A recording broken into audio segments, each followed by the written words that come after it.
Till now, I have told you about various characteristics and uniqueness of perfectly competitive market. Let's collate all the learning of this module and previous module in understanding the overall interplay between demand and supply in perfectly competitive market. As mentioned, the perfectly competitive firm is a price taker. So, for a perfectly competitive firm, price is equal to marginal revenue. That is, P is equal to MR. And therefore, the firm's demand curve is the same as its marginal revenue curve. Now, the next important thing for you to understand is what level of output does the profit maximizing firm produce. In exhibit, the perfectly competitive firm's demand curve and marginal revenue curve, which are the same, are drawn at the equilibrium price of $5.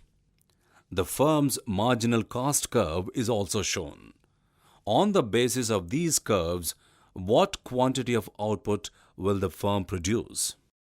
The firm will continue to increase its quantity of output as long as marginal revenue is greater than marginal cost. It will not produce units of output for which marginal revenue is less than marginal cost. Why? I didn't get your last line.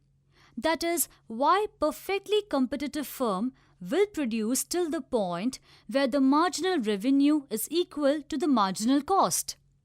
Well, my dear, the answer is very simple and very intuitive to grasp. As I have told you, marginal revenue is additional revenue that firm earns by selling one more unit of output. And marginal cost is the additional cost that firm incurs for producing that extra unit of output.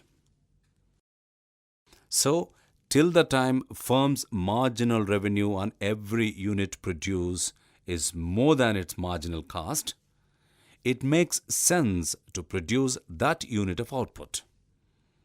Now, in perfectly competitive market, the marginal revenue is constant and the marginal cost is variable.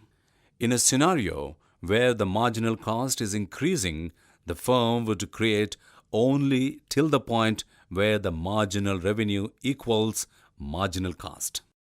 Once marginal cost goes beyond the marginal revenue, it makes no sense for the firm to produce any extra unit of output, because then the cost of producing that unit is higher than the revenue from it. In a nutshell, the firm will stop increasing its quantity of output when marginal revenue and marginal cost are equal. The profit maximization rule for a firm says, produce the quantity of output at which MR is equal to MC. In exhibit, MR is equal to MC at 125 units of output. For the perfectly competitive firm, the profit maximization rule can also be written as P is equal to MC, because for the perfectly competitive firm, P is equal to MR. In perfect competition, profit is maximized when P is equal to MR, which is equal to MC. Oh, it was really intuitive to understand. Let me pen down key takeaways till now from our discussion. Do correct me if I'm wrong. Perfectly competitive firm. Objective is to maximize profit. It faces the constraint of having to sell its output at the market-determined price and only at that price. It chooses to produce the quantity of output at which MR is equal to MC. Good. Let's now move the discussion further.